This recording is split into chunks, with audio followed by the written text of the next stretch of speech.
Bugun men juda muhim mavzuni tushuntiraman. 1 iyulgacha 3 ta ma'lumotnomani tayyorlab qo'ymasangiz, ertaga pensiyaga chiqayotganda ayrim yillaringiz stajga kirmay qolishi. Pensiya miqdori kam hisoblanishi yoki hujjat izlab o'ylab yugurishingiz mumkin. Bu gap faqat pensiya yoshiga yaqinlashganlarga emas, o'tim yoshli, kirtim yoshli, yetim yoshli odamlarga ham tegishli. Chunki staj bugun yo'qolmaydi. Lekin ertaga uni isbotlash qiyin bo'lib qoladi. Men sizga oddiy tilda huquqiy va amaliy tomondan tushuntiraman. Qaysi 3 ta ma'lumotnoma kerak? Kimlar albatta xavotir olishi kerak? Kimlar uchun xavf kamroq? Qaysi xatolar eng ko'p uchraydi va hujjatlarni qanday qilib to'g'ri yig'ish kerak? Videoni oxirigacha ko'ring. Chunki oxirida men aniq ro'yxat qilib, qayerga borish, nima so'rash, arizada nima yozish kerakligini aytaman. Hozirning o'zida kanalga obuna bo'ling, videoga like bosing. Chunki bu ma'lumotni bilmagan odam ertaga o'zining mehnat qilgan yillarini isbotlay olmay qolishi mumkin. Oldin ko'p narsa qog'oz hujjatlar orqali yuritilgan. Mehnat daftarchasi bo'lgan.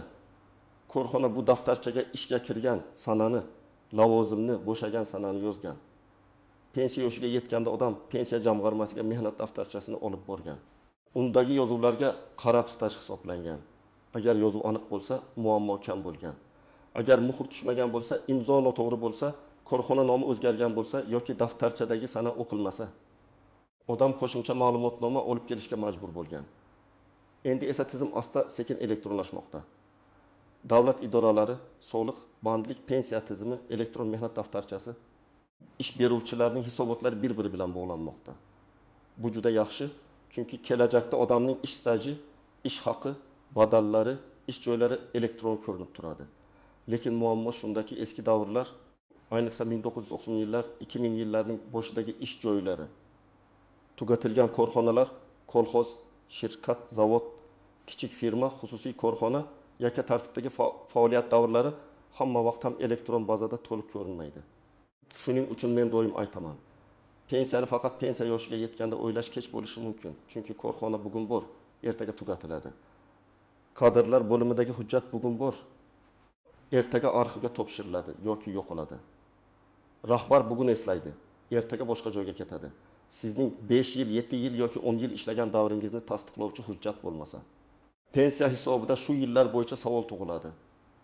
Asosiy o'zgarish shundaki, endi men ishlaganman, hamma biladi degan gap yetarli emas. Pensiya tizimi dalil so'raydi. Dalil bu mehnat daftarchasi, buyruq nusxasi, ish haqi qaydnomasi, arxiv ma'lumotnomasi, soliq va badal ma'lumotlari, ish joyidan berilgan rasmiy ma'lumotnoma. Agar dalil bo'lmasa, stajni tan oldirish uchun sudgacha borishga to'g'ri kelishi mumkin. Bu esa vaqt, asob va xarajat degani. Eng birinchi va eng muhim hujjat bu ish staji to'g'risidagi ma'lumotnoma. Men buni oddiy qilib tushuntiraman. Bu ma'lumotnomada siz qaysi korxonada, qaysi sanadan qaysi sanagacha, qaysi lavozimda ishlaganingiz ko'rsatiladi. Eng muhimi, bu ma'lumot korxonaning buyruqlari, shaxsiy kartochkasi, ishga qabul qilish va ishdan bo'shatish hujjatlari asosida berilishi kerak. Masalan, odam 1930-yil 10 martdan 2006 yil 15 avgustgacha tikuv fabrikasida ishlagan. Mehnat daftarchasida yozuv bor, lekin muhr xira tushgan yoki korxona keyin nomini o'zgartirgan.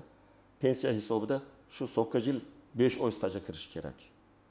Agar ma'lumotnoma bo'lsa, muammo tez hal bo'ladi. Agar ma'lumotnoma bo'lmasa, bu korxona hozir bormi? Arxivi qayerda? Hujjatlar saqlanganmi degan savollar boshlanadi. Yana bir misol.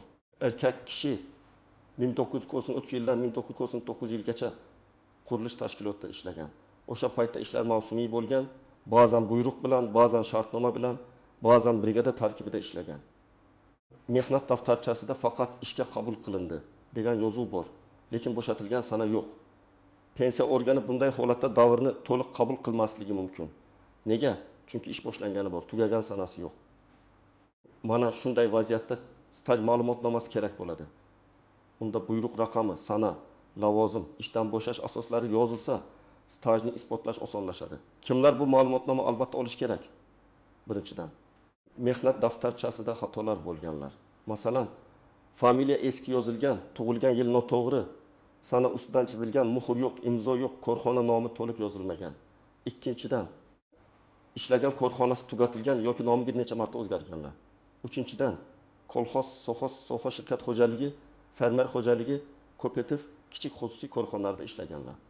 4-dan uzoq vaqt oldin ishlagan, lekin o'sha davr elektron bazalarda ko'rinmasligi mumkin bo'lgan fuqarolar. Kimlar unchalik xavotir olmasligi mumkin? Agar siz oxirgi yillarda rasmiy ishlagan bo'lsangiz, ish burchingiz soliq hisobotlarini to'g'ri topshirgan bo'lsa, elektron mehnat daftarchangizda hamma ma'lumot ko'rinib turgan bo'lsa, xavf kamroq. Lekin men baribir tekshirib qo'yishni maslahat beraman. Chunki ko'rinib turibdi degan gapni o'zingiz ko'rmaguningizcha ishonchli deb bo'lmaydi. Ikkinchi muhim hujjat bu ish haqi to'g'risidagi ma'lumotnoma. Ko'pchilik staj bo'lsa bo'ldi deb o'ylaydi. Aslida pensiya miqdorida ish haqi ham juda muhim rol o'ynaydi. Ayrim davrlar uchun oylik daromad, sug'urta badallari yoki ish haqi miqdori pensiya hisobiga ta'sir qiladi. Agar odam ko'p yil ishlagan bo'lsa-yu, ish haqi bo'yicha hujjat topilmasa, pensiya kutilganidan past chiqishi mumkin. Misol keltiraman. Ayol kishi 1969 yildan 2004 yilgacha zavodda ishlagan. U oddiy ishchi bo'lib boshlagan, keyin usta bo'lgan. Keyin sex boshlig'i yordamchisi bo'lgan. Oxirgi yillarda uning maoshi o'sha davr uchun yaxshi bo'lgan. Lekin pensiyaga chiqish vaqtida faqat staj tasdiqlanib, ish haqi qaydnomalari topilmasa, uning yuqori daromad olgan yillari hisobda yetarlicha aks etmasligi mumkin. Natijada pensiya miqdori kamayadi. Odam men yaxshi oylik olganman deydi, lekin tizim hujjat bormi deb so'raydi. Yana bir holat. Bir kishi 2000 yildan 2008 yilgacha xususiy firmada buxgalter bo'lib ishlagan. Firma keyin yopilgan. Mehnat daftarchasida yozuv bor, lekin ish haqi ma'lumotlari yo'q. Agar o'sha yillar pensiya hisobida muhim davr bo'lsa, u ish haqi ma'lumotnomasini arxivdan yoki korxonaning hujjatlarini qabul qilgan tashkilotdan olishga majbur bo'ladi. Agar firma hujjatlarini arxivga topshirmagan bo'lsa, bu juda katta muammoga aylanadi. Ish haqi ma'lumotnomasida nima bo'lishi kerak? Odatda unda oyma-oy yoki yillik kesimda hisoblangan ish haqi, lavozim, ishlagan davr, korxona rekvizitlari, rahbar va buxgalter imzosi, muhr. Ma'lumotnoma qaysi hujjatlar asosida berilgani ko'rsatiladi. Men tavsiya qilaman, ma'lumotnomani olganingizda faqat ha ishlagan degan bir varaqni emas, aynan ish haqi ko'rsatilgan rasmiy hujjatni so'rang. Chunki staj ma'lumotnomasi bilan ish haqi ma'lumotnomasi bir xil narsa emas. Bu hujjat ayniqsa kimlarga kerak? Birinchidan, eski davrlarda yuqori oylik olganlar. Ikkinchidan, lavozimi o'zgargan va daromadi oshganlar. Uchinchidan, ishlab chiqarish korxonalari, qurilish, transport, zavod, kon, tibbiyot, ta'lim, savdo tizimida uzoq ishlaganlar.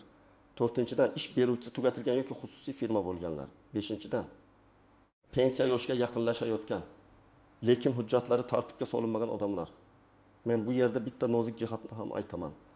Ba'zi odamlar mening oyligim konvertda berilgan, faqat o'z qismi rasmiy yozilgan deydi. Afsuski, pensiya hisobida og'zaki aytilgan daromad emas, rasmiy qayd etilgan daromad ko'riladi. Agar ish beruvchi o'sha paytda to'liq rasmiylashtirmagan bo'lsa, bugun uni isbotlash juda qiyin. Shuning uchun hozir ishlayotganlar ham xulosa qilish kerak. Rasmiy ish haqi kam ko'rsatilsa, ertaga pensiya ham shunga qarab chiqishi mumkin. Uchinchi hujjat vaziyatga qarab ikki xil bo'lishi mumkin. Lekin men uni bitta katta guruh sifatida tushuntiraman. Arxiv ma'lumotnomasi yoki imtiyozli ish sharoiti to'g'risidagi ma'lumotnoma. Nega buni alohida aytyapman? Chunki eng ko'p muammo aynan eski korxonalar, tugatilgan tashkilotlar va imtiyozli staj bilan bog'liq bo'ladi.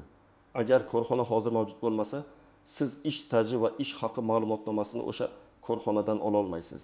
Bunday holatda hujjatlar qayerga topshirilgan bo'lsa, o'sha arxivdan ma'lumotnoma olinadi. Arxiv ma'lumotnomasida sizning ishga qabul qilinganingiz, ishdan bo'shaganingiz, lavozimingiz, buyruq raqamlari, shaxsiy hisob varaqlar yoki ish haqi qaydnomalari asosida ma'lumot beriladi. Bu hujjat pensiya uchun juda kuchli dalil bo'la oladi. Masalan, bir ayol 1990 yildan 1997 yilgacha bolalar bog'chasida tarbiyachi bo'lib ishlagan. Bog'cha keyin yopilgan, hujjatlar tuman arxiviga topshirilgan. Mehnat daftarchasidagi yozuv xira. Agar u arxivdan ma'lumotnoma olsa, o'sha 6 yil stajga kirish osonlashadi. Agar olmasa, pensiya vaqtida arxiv qidirish, navbat kutish, so'rov yuborish bilan oylar ketishi mumkin. Imtiyozli ish sharoiti ma'lumotnomasi esa alohida muhim. Ba'zi kasblar bor. Zararli, og'ir, xavfli sharoitda ishlaganlar, ayrim tibbiyot xodimlari, pedagoglar, konchilar, kimyo sanoati, metallurgiya, issiq sexlar. yer osti ishlari, ba'zi transport va ishlab chiqarish lavozimlari. Bunday odamlarda oddiy stajdan tashqari imtiyozli staj masalasi bo'lishi mumkin. Lekin faqat men og'ir ishda ishlaganman deyish yetmaydi. Lavozim nomi, ish joyi, sex, ishlab chiqarish turi, ish sharoiti, to'liq ish kuni ishlagani, tegishli ro'yxatga mosligi hujjat bilan tasdiqlanishi kerak. Misol uchun, erkak kishi 12 yil davomida zavodda payvandchi bo'lib ishlagan. U o'zini zararli sharoitda ishlagan deb biladi. Lekin mehnat daftarchasida faqat ishchi deb yozilgan bo'lsa, bu yetarli bo'lmasligi mumkin. Imtiyozli staj uchun elektr gaz payvandchi, qaysi sexda ishlagani, ish sharoiti, buyruqlar va attestatsiya hujjatlari ko'rsatilishi kerak. Aks holda uning 12 yil oddiy staj sifatida qabul qilinadi, imtiyozli tartibda emas. Yana bir misol, hamshira qishloq rahlik punktida 20 yil ishlagan. U ayrim imtiyozlar bor deb o'ylaydi. Lekin hujjatlarda lavozim nomi bir joyda hamshira, boshqa joyda tibbiyot xodimi. Yana boshqa joyda sanitarka deb ketgan bo'lsa, bu chalkashlik keltiradi. Shuning uchun imtiyozli yoki maxsus stajga da'vo qiladiganlar lavozim nomi to'g'ri yozilganini albatta tekshirish kerak. Men aniq aytaman. Quyidagi toifadagi odamlar iyulgacha hujjatlarni tekshirishni kechiktirmasin. Birinchi toifa, pensiyaga 1 yil, 2 yil, 3 yil qolganlar. Sizlar uchun har oy qimmat. Chunki pensiya yoshi kelganda hujjat yig'ish boshlansa, vaqt yo'qotiladi. Ikkinchi toifa, mehnat daftarchasida xato bo'lganlar. Bitta noto'g'ri sana ham katta muammo bo'lishi mumkin. Masalan, 1995 o'rniga 1996 yozilgan bo'lsa, 1 yil staj savol ostida qoladi. Uchinchi toifa, 1990 yillar va 2000 yillar boshida ishlaganlar. Bu davrda korxonalar ko'p o'zgargan, tugatilgan, qayta tashkil qilingan, xususiylashtirilgan.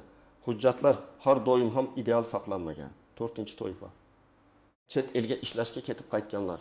Agar siz bir necha yil rasmiy ishlamagan bo'lsangiz yoki chet eldagi davrni tasdiqlovchi hujjatlar bo'lmasa, umumiy stajda bo'shlik paydo bo'lishi mumkin. 5-toifa, fermer xo'jaligi, oilaviy korxona, yakka tartibdagi tadbirkorlik, mavsumiy ishlar bilan shug'ullanganlar. Bu davrlar bo'yicha badal, soliq, shartnoma va ro'yxatdan o'tish ma'lumotlari muhim. 6-toifa, ayollar, ayniqsa dekret ta'tili. Bola parvarishi davri, ishga qaytish sanalari, bir korxonadan boshqasiga o'tish hujjatlari tartibda bo'lishi kerak. Ko'p ayollar men uyda bola bilan o'tirganman, bu hisobga kiradimi deb so'rashadi. Har bir davrning o'z qoidasi bor. Lekin baribir tug'ilganlik guvohnomalari, buyruqlar, ta'til haqidagi hujjatlar, ish joyidan ma'lumotnomalar saqlangan bo'lsa, isbotlash osonroq bo'ladi. Agar sizning butun ish faoliyatingiz so'nggi yillarda rasmiy elektron tizimlarda yuritilgan bo'lsa, ish beruvchingiz soliq va ijtimoiy to'lovlarni to'g'ri ko'rsatgan bo'lsa, elektron mehnat daftarchangizda barcha ish joylaringiz ko'rinsa, xavf kamroq. Masalan, 2015 yildan beri bir davlat tashkilotida rasmiy ishlayotgan, oyligi plastik kartaga tushadigan. Mehnat shartnomasi elektron ro'yxatdan o'tgan odamda eski davrlar bo'lmasa, muammo kam bo'ladi. Lekin bu umuman tekshirmang degani emas. Men amaliyotda shunday holatlarni ko'rganman. Odam rasmiy ishlagan, lekin ish beruvchi lavozimni noto'g'ri kiritgan. Boshqa odamda ishga kirgan sana elektron tizimda kechroq ko'rsatilgan. Yana birida bo'shatilgan sana yo'q, boshqasida familiya nikohdan keyin o'zgargan. Eski hujjatlar bilan yangi pasport ma'lumotlari mos kelmagan. Shuning uchun har bir odam kamida bir marta o'z mehnat tarixini tekshirishi kerak. Endi eng nozik joylarga o'tamiz. Birinchi xato. Odam faqat mehnat daftarchasiga ishonadi. Mehnat daftarchasi muhim, lekin undagi yozuvlar to'liq va to'g'ri bo'lmasa, qo'shimcha hujjat so'raladi. Ikkinchi xato, odam faqat staj ma'lumotnomasini oladi. Ish haqi ma'lumotnomasini olmaydi. Natijada yillari tasdiqlanadi, lekin pensiya miqdori pastroq chiqishi mumkin. Uchinchi xato, ma'lumotnomada buyruq raqami va sana yozilmaydi. Falonchi bizda ishlagan degan umumiy gap ba'zan yetarli bo'lmaydi. To'g'ri ma'lumotnomada asos bo'lishi kerak. Qaysi buyruq bilan qabul qilingan, qaysi buyruq bilan bo'shatilgan, qaysi shaxsiy hisobvaraqlar asosida ish haqi ko'rsatilgan. 4-xato, korxona nomi o'zgargani tasdiqlanmaydi. Masalan, oldin Navruz shirkat xo'jaligi bo'lgan, keyin Navruz fermerlar uyushmasi, keyin boshqa nomga o'tgan. Pensiya organi bu bir xil tashkilotmi yoki boshqa tashkilotmi tushunish kerak. Shuning uchun nom o'zgarishi haqida ham ma'lumotnoma kerak bo'lishi mumkin. 5-xato, familiya, ism. Otasining ismi turlicha yozilgan. Pasportda Gulnora bo'lsa, eski hujjatda Gulnora yozilgan bo'lishi mumkin. Yoki otasining ismi qisqartirib yozilgan. Bunday farqlar kichik ko'rinsa ham pensiya hujjatlarida savol tug'diradi. Agar nikohdan keyin familiya o'zgargan bo'lsa, nikoh guvohnomasi, familiya o'zgarishi haqidagi hujjatlarni albatta saqlang. 6-xato odam hujjatini nusxa qilib olib aslini yo'qotadi. Men maslahat beraman. Har bir ma'lumotnomaning asl nusxasini alohida papkada saqlang. Skaner qilib elektron nusxasini telefon, flashka yoki bulutli xotirada saqlang. Chunki qog'oz yirtiladi, suv tegadi, yo'qoladi. Elektron nusxa esa kamida ma'lumotni tiklashga yordam beradi. 7-xato odam hali vaqt bor deb yuradi. Eng xavfli gap shu. Korxona bugun ishlayapti, lekin 1 yildan keyin yopilishi mumkin. Kadrlar bo'limi bugun hujjatni topadi, keyin arxivga ketadi. Arxivda esa so'rovlar ko'p, javob bir necha hafta yoki oy davom etishi mumkin. Shuning uchun men iyulgacha hujjatlarni tartibga solish degani faqat muddat emas. O'zingizni kelajakdagi muammolardan himoya qilishdir. Endi men sizga aniq nima qilishni aytaman. Birinchi qadam, uyda bor hujjatlarni yig'ing. Mehnat daftarchasi, eski mehnat shartnomalari, buyruq nusxalari, ish haqi varaqalari. Plastik kartaga tushgan oylik ma'lumotlari, soliq yoki badal hujjatlari, diplom, harbiy xizmat hujjati, tug'ilganlik guvohnomalari, nikoh guvohnomasi, familiya o'zgarishi hujjatlari hammasini bitta papkaga joylang. Ikkinchi qadam, mehnat daftarchasini varaqlab chiqing. Har bir ish joyi bo'yicha 3 ta narsani tekshiring. Ishga kirgan sana bormi? Ishdan bo'shagan sana bormi? Muhr va imzo bormi? Agar biror joyda muammo bo'lsa, shu ish joyi bo'yicha alohida ro'yxat qiling. Masalan, 1996-2000 Bahor tikuv fabrikasi muhr xira. Yoki 2003-2007 xususiy firma bo'shash sanasi yo'q. 3-qadam, hozir mavjud korxonalarga murojaat qiling. Kadrlar bo'limiga yoki rahbariyatga yozma ariza bering. Arada shunday mazmun bo'lishi mumkin. Menga pensiya hujjatlarini rasmiylashtirish va mehnat stajimni tasdiqlash uchun falon sanadan falon sanagacha ishlaganim, lavozimim. Ishga qabul qilish va ishdan bo'shatish buyruqlari, shuningdek ish haqi to'g'risida ma'lumotnoma berishingizni so'rayman. Arizani 2 nusxada topshiring. Bir nusxasi korxonada qoladi. Ikkinchi nusxasi qabul qilingan sana va imzo qo'ydiring. 4-qadam, korxona tugatilgan bo'lsa, arxivni toping.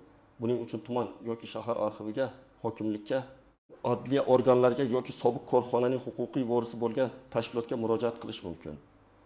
Arxivga so'rov berganda aniq ma'lumot yozing. Familiya, ism, otasining ismi, tug'ilgan sana, ishlagan korxona nomi. Taxminiy ishlagan yillar, lavozim, korxona joylashgan hudud. Ma'lumot qanchalik aniq bo'lsa, arxiv hujjatni shunchalik tez topadi. 5-qadam, ish haqi ma'lumotnomasini alohida so'rang. Ko'p odam arizada faqat stajni so'raydi. Men esa albatta ish haqi to'g'risidagi ma'lumotnoma deb yozishni maslahat beraman. Agar oyma-oy ma'lumot bo'lsa, juda yaxshi. Agar bunday ma'lumot yo'q bo'lsa, arxiv qanday hujjatlar saqlanganini yozib bersin. Ba'zan ish haqi qaydnomalari saqlanmagan bo'ladi, lekin shaxsiy hisob varaqlar saqlangan bo'lishi mumkin.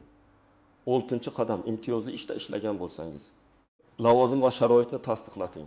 Faqat payvandchi, hamshira, o'qituvchi, haydovchi deb yozilishi ba'zan yetarli emas. Qaysi bo'lim, qaysi sex, qaysi turdagi ish, to'liq ish kuni, zararli yoki og'ir sharoit. Tegishli ro'yxatga mos lavozim bo'lganini ko'rsatuvchi ma'lumotnoma kerak bo'lishi mumkin. Agar korxonada mehnat sharoitlari attestatsiyasi hujjatlari bo'lsa, ularning mavjudligini ham so'rang. 7-qadam. Elektron ma'lumotlarni tekshiring.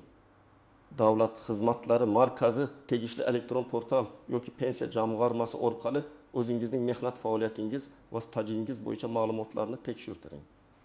Agar elektron tizimda biror davr ko'rinmasa, darhol hujjat bilan to'ldirish choralarini ko'ring.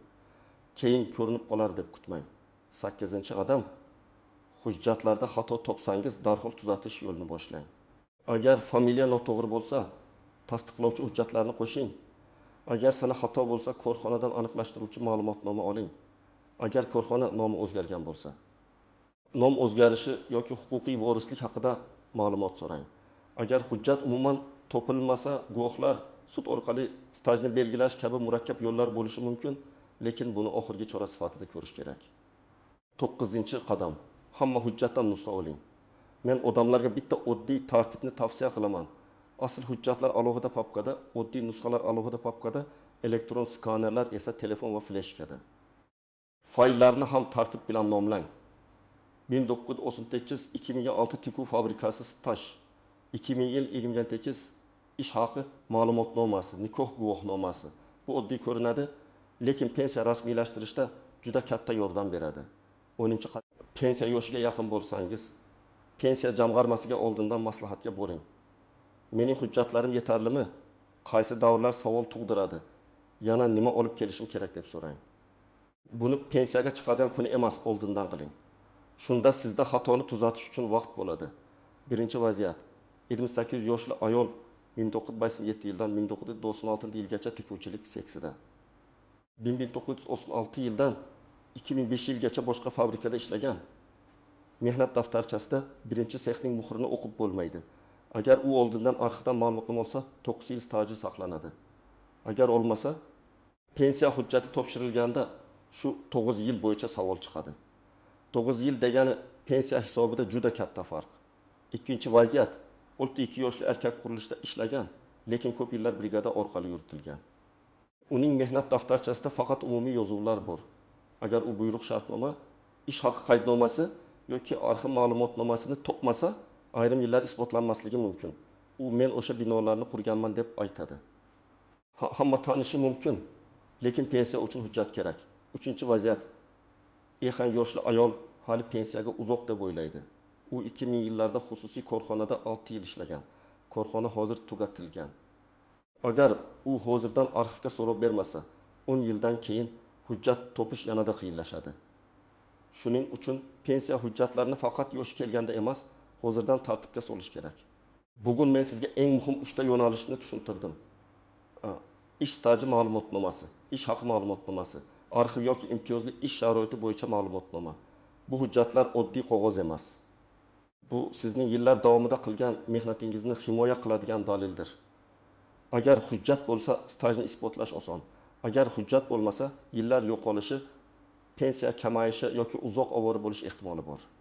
Mening maslahatim aniq. 1 iyulgacha kutib o'tirmang. Bugundan hujjatlaringizni tekshiring. Mehnat daftarchangizni ko'ring. Eski ish joylaringiz bo'yicha ma'lumotnoma so'rang. Tugatilgan korxonalar bo'yicha arxivga murojaat qiling. Ish haqi ma'lumotlarini alohida oling. Imtiyozli ishda ishlagan bo'lsangiz, buni rasmiy tasdiqlating. Agar sizda ham mehnat daftarchasida xato, yo'qolgan ish yillari, yopilgan korxona yoki pensiya hujjatlari bo'yicha savol bo'lsa, kommentariyada yozing. Men keyingi videolarda eng ko'p uchraydigan savollarga da javob beraman. Videoni foydali deb bilsangiz, like bosing, yaqinlaringizga yuboring, kanalga obuna bo'ling. Chunki bu ma'lumotni bilgan odam o'z pensiya yillarini himoya qiladi. Bilmagan odam esa ertaga o'z mehnatini hujjat bilan isbotlashga qiynalishi mumkin.